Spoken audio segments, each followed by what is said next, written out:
All right, so there is controversy brewing over a post-game prayer at a Florida middle school. Football coach Eddie Metcalf is facing criticism for simply taking a knee and bowing his head, even though he didn't recite a prayer. And the school has warned that he'll be disciplined if it happens again. But he says he's being unfairly singled out.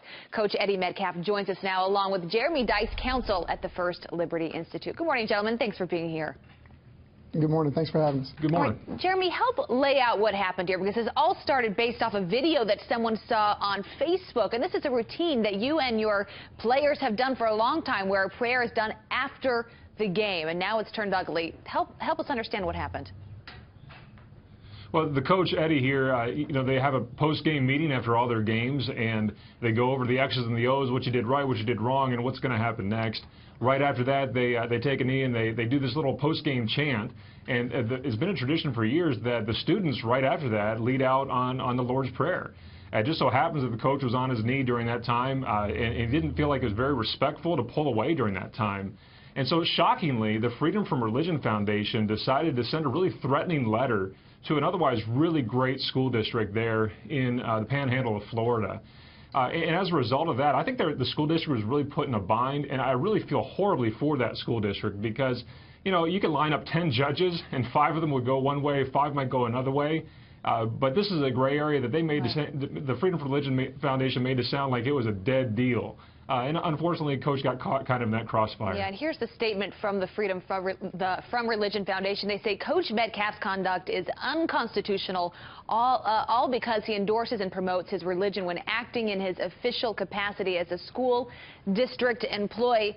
Eddie, I mean, we just showed footage of you kneeling with your players, and you look at that from afar and you think, what a nice moment after the game, coming together in unity and thinking about something beyond yourself. What is your reaction to all of this? I come from a very close-knit community. I love my staff. I love the school system that I work for. The superintendent and I have known each other for 35 years. We even coached together for 4 or 5 years. He's a great guy, and I know he's caught between a rock and a hard place. I would just like to be able to show respect to my players as they exercise their freedom of religion. Eddie, what are your players saying about this? What has their reaction been? They're supportive. They're very supportive. I have some good kids. Have you guys since then continued to kneel down and pray after a game? No, ma'am. Superintendent has since come up with I think what is a great solution, that we can simply step back 2 to 3 steps and be reverent. And I applaud him for working toward finding a solution between the two. Jeremy, where does this go from here? Do they even have a case? Well, look, I think what needs to happen next is, Eddie's right, that the superintendent's gone out of the way recently, just this past week as a matter of fact, to suggest maybe there's some middle ground here, that we don't have to show disrespect to the players as they exercise their religious liberty, but we also don't need to probably have a letter of guidance in the coach's file. So I think, look, I think the coach is happy to take a step back while the players do what they've been doing for years, frankly, there. And then I look forward this week to working with the school district, who I think was unfairly targeted by the Freedom from Religion Foundation.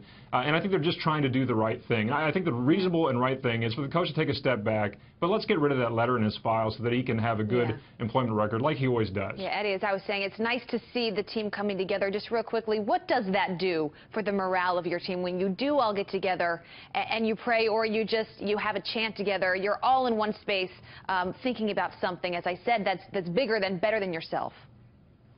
Well, we promote one family. We promote our team more as a family, parents involved, students involved, players involved, and we all try to just find something that's going to bond us. The post-game chant bonds us as a team. You'd have to ask the players what everything else does for them. All right, we wish you all the luck. Jeremy, Eddie, thanks for being with us this morning. Thank you for having us. Thanks a lot.